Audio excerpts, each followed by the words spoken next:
Bonjour et bienvenue dans New Deal, le podcast TTSO Slate Ifri qui analyse depuis Paris l'actualité des États-Unis, avec Laurence Nardon, responsable du programme Amérique du Nord à l'Ifri. Salut Laurence. Salut Christophe. La semaine dernière, le 7 avril, l'administration Biden a lancé son programme de réforme fiscale, le Made in America Tax Plan, un projet ambitieux qui vise à remettre de la justice sociale aux États-Unis. Alors c'est presque une révolution, en tout cas c'est un des grands thèmes de la présidence Biden, défaire en partie la réforme fiscale de Trump adoptée en décembre 2017. Alors ce projet fiscal américain va être mené en parallèle avec de grandes négociations qui ont lieu actuellement dans le cadre de l'OCDE, l'Organisation de coopération et de développement économique. Tout ça vise évidemment à réformer la fiscalité internationale. Plusieurs objectifs à atteindre, d'abord une imposition plus juste des entreprises, notamment des grandes multinationales et des entreprises du numérique, les GAFA, et il est question tout simplement de mettre fin à des années d'optimisation, voire d'évasion fiscale, mais aussi de supprimer les paradis fiscaux. Les États-Unis et la communauté internationale semblent vouloir agir de concert dans une démarche volontariste, mais tout ceci est un peu technique. Laurence, pouvez-vous nous expliquer sans nous ennuyer ? Oui, ce qui se passe, c'est une évolution idéologique. Je crois qu'on assiste réellement à la fin du cycle d'économie libérale qui a été entamé dans les années 80 sous Reagan. En effet, on voit que d'une part, les économistes rejettent désormais l'idée que la baisse des impôts va produire de la prospérité. Rappelez-vous, c'était la théorie du ruissellement. Donc ça, c'est fini.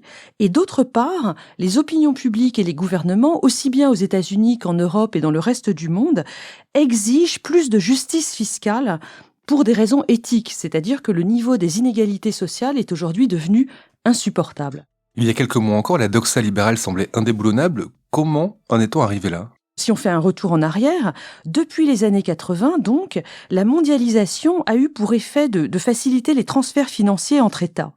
Et comme il n'y a quasiment aucune uniformisation entre les régimes fiscaux des différents pays, eh bien, les entreprises, et puis les individus aussi, ont pu transférer tout à fait légalement leurs profits ou leur épargne vers les pays dont la fiscalité est plus avantageuse. Oui, c'est donc pour ça que beaucoup d'entreprises américaines ont leur siège en Irlande en Europe. Oui, tout à fait, parce que l'une des règles majeures de la fiscalité internationale, c'est qu'une entreprise ne peut être imposée sur ses bénéfices que dans le pays où son siège est installé. On parle d'établissement stable. Et donc, de nombreuses entreprises multinationales, elles sont allées établir leur siège dans des pays comme l'Irlande, le Luxembourg, les Pays-Bas, et elles ne sont pas présentes physiquement dans les pays où elles réalisent réellement leurs bénéfices. Et cette manœuvre, elle est particulièrement adaptée aux entreprises du numérique parce que ce sont des activités virtuelles et qui peuvent facilement s'organiser à distance. Oui, donc là, vous parlez des GAFA, Laurence. Oui, absolument. Selon Mounir Majoubi, qui a été un temps secrétaire d'État en charge du numérique, le manque à gagner pour le fisc français du fait des activités en France des entreprises du numérique, donc les GAFA, eh bien, ce manque à gagner en 2018, il s'élevait à un peu plus de 1 milliard d'euros. C'est absolument énorme. Et aux États-Unis aussi, les GAFA s'arrangent pour ne pas payer d'impôts sur les bénéfices. D'où le changement d'opinion sur ce sujet, même aux États-Unis. Oui, parce que sur les questions fiscales aux États-Unis, on a toujours d'un côté des voix conservatrices et libertariennes qui rejettent par principe la taxation des efforts des individus et des entreprises privées, mais on a vu monter de l'autre côté les voix de la gauche du Parti démocrate. Alors elles ont longtemps été inaudibles, mais depuis les campagnes de 2016 et de 2020, on a bien vu que les programmes d'Elizabeth Warren ou de Bernie Sanders gagnaient énormément d'auditeurs dans l'opinion publique américaine.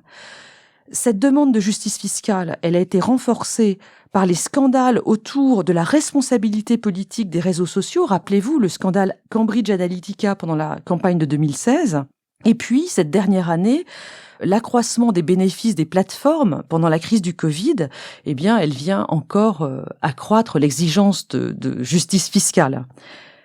J'ajoute une dernière raison pour ce changement d'opinion aux États-Unis, c'est que, plus prosaïquement, eh bien, il faut financer la relance post-Covid lancée par Biden, ainsi que son immense plan de réparation des infrastructures qu'il va essayer de faire voter dans les semaines qui viennent. Oui, qui est chiffré à près de 4 000 milliards de dollars, une somme considérable qu'il faut bien financer. Et justement, que propose Biden pour ça ? Eh bien, Biden propose beaucoup de choses. Déjà, au plan de la fiscalité fédérale, donc à l'intérieur du pays, il veut remonter l'impôt sur les sociétés, l'IS, un impôt que Trump avait baissé de 35% à 21% avec sa réforme de décembre 2017, eh bien, l'administration actuelle veut le remonter à 28%. C'est l'une des mesures de son Made in America Tax Plan que vous évoquiez en introduction.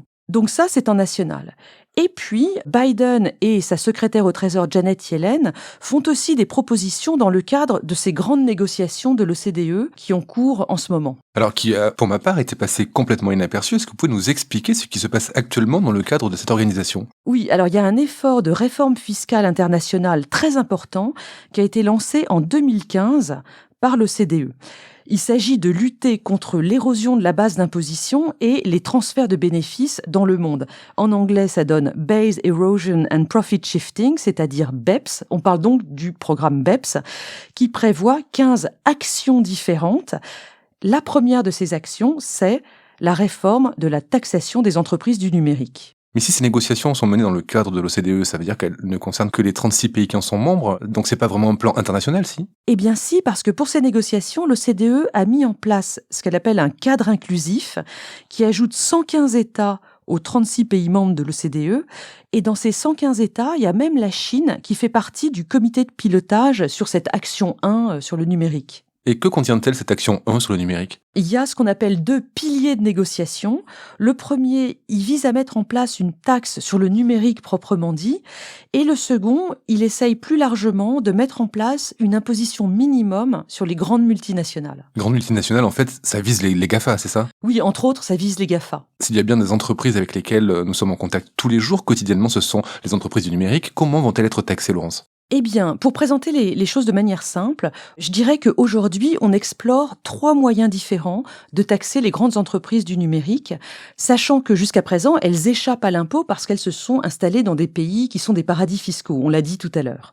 Alors, le premier moyen de taxer les entreprises du numérique, c'est justement, puisqu'on ne peut pas taxer leurs bénéfices dans le pays où elles vendent leurs produits, on va taxer leur chiffre d'affaires, parce que ça, on a le droit. Et ce moyen-là, c'est celui qu'a employé la France avec cette fameuse taxe numérique qui a été votée par le Parlement français en juillet 2019. Alors, en gros, les services fiscaux estiment le chiffre d'affaires réalisé en France par les GAFA et leur imposent une taxe de 3%. En 2019, par exemple, la France a réussi à prélever 350 millions d'euros au titre de cette taxe GAFA. Le problème, c'est que imposer le chiffre d'affaires, c'est moins optimal qu'imposer les bénéfices, parce que le montant du chiffre d'affaires d'une entreprise, il n'est pas forcément représentatif de sa profitabilité dans un pays. Qui plus est, sur la taxe GAFA française, comme il y a eu des menaces de rétorsion de l'administration Trump, on a suspendu son application à partir de 2020 en attendant le résultat des négociations de l'OCDE.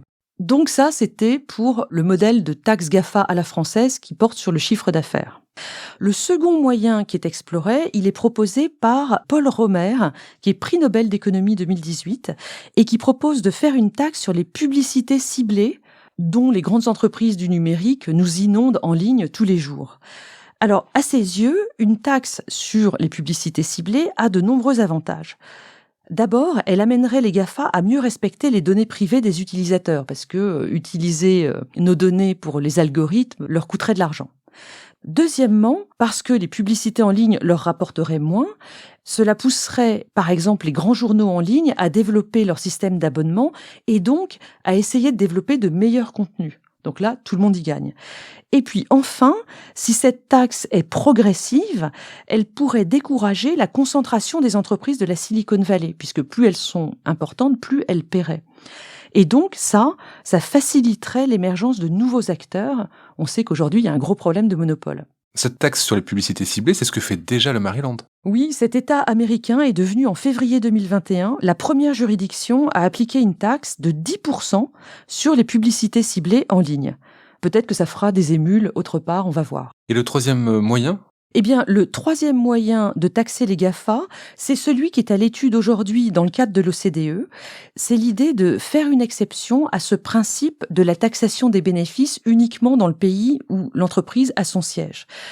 On mettrait en place la possibilité de taxer les bénéfices des grandes entreprises dans les pays où ils sont véritablement réalisés, donc là où ils vendent leurs services et leurs biens, alors même que leur siège, leur établissement, est dans un autre pays, un paradis fiscal. Et ça, comme c'est une exception à un principe fiscal reconnu depuis très très longtemps, on va le réserver à un petit groupe d'entreprises pour ne pas mettre tout le système fiscal par terre. C'est ce qu'étudie aujourd'hui l'OCDE. Et l'administration Biden a fait une proposition qui va dans ce sens début avril. Alors c'est sorti dans le Financial Times. L'administration Biden a fait parvenir cette proposition au groupe de négociateurs de l'OCDE. Et l'idée, c'est donc de faire une exception à ce principe de l'imposition des bénéfices pour les entreprises qui réalisent plus de 20 milliards de dollars de bénéfices par an. Qu'est-ce que ça veut dire? Ça veut dire que cette exception, elle ne serait plus réservée seulement aux entreprises du numérique, parce que ça, les Américains étaient contre. Toutes ces entreprises du numérique sont américaines. Elle serait réservée aux entreprises les plus profitables dans le monde. Et donc, on parle par exemple de Volkswagen. Et puis, d'autre part, comme ce sont que les entreprises qui font plus de 20 milliards de bénéfices, c'est un petit groupe. On parle d'une centaine d'entreprises seulement. Cette proposition, pour l'instant, elle semble très bien accueillie par les autres gouvernements de l'OCDE. Ce que je comprends, c'est que tout le monde va être taxé au-delà de 20 milliards de bénéfices, que les GAFA sont quand même particulièrement visés, mais qu'est-ce qu'elles en pensent justement, ces entreprises du numérique, de cet activisme fiscal? Eh bien, de toute évidence, les grandes entreprises du numérique et puis toutes les grandes multinationales sont un peu nerveuses à l'idée de ne plus avoir de paradis fiscaux à leur disposition. Néanmoins, la multiplication des taxes nationales comme la taxe française ou la taxe du Maryland, etc., elle crée un environnement fragmenté et très complexe pour les grandes entreprises. Et du coup, Mark Zuckerberg a dit que pour sa part, il était favorable aux efforts de l'OCDE parce que, au final, ce serait plus simple pour eux.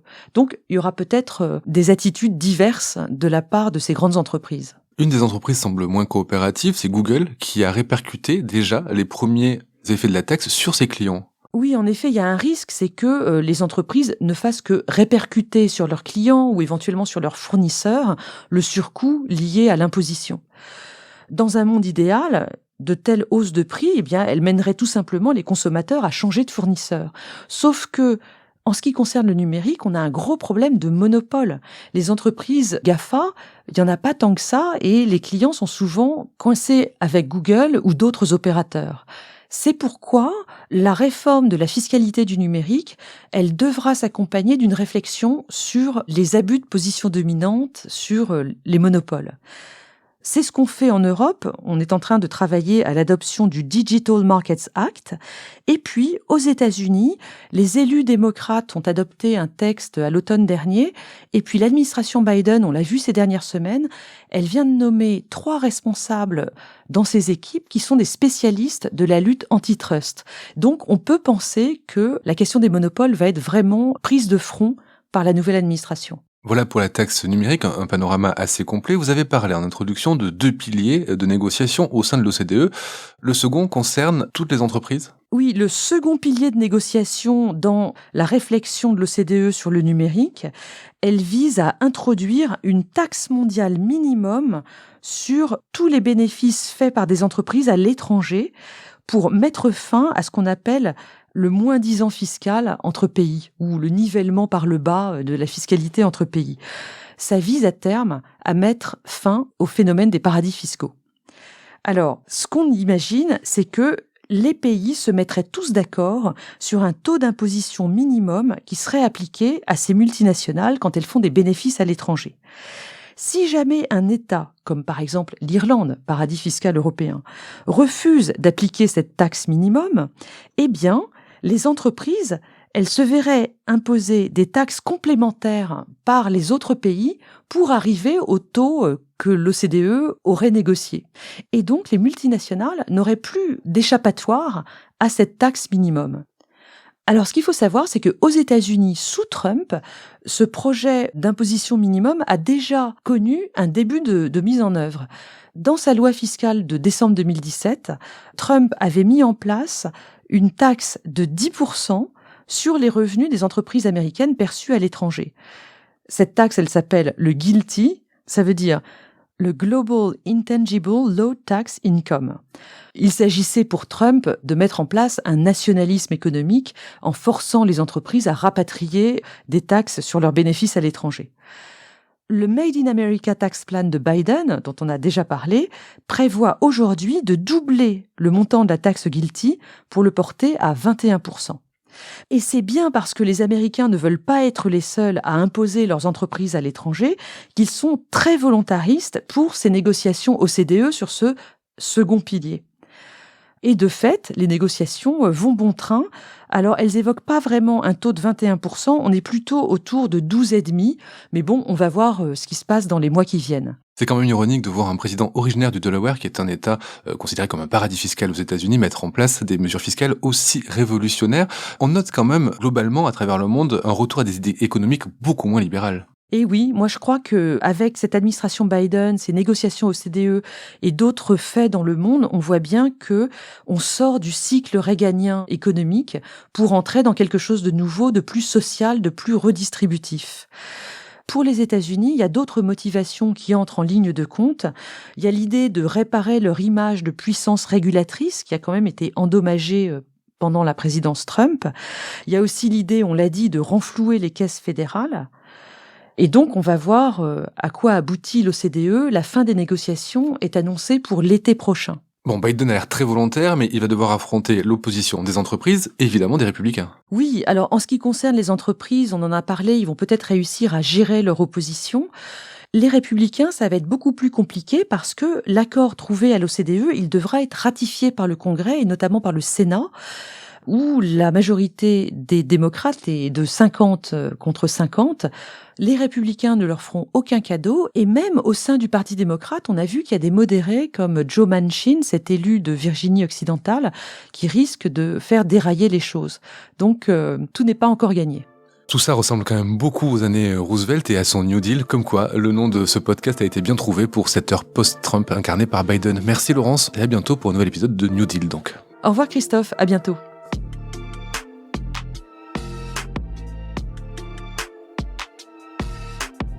Retrouvez New Deal chaque semaine sur slate.fr ou votre plateforme de podcast préférée.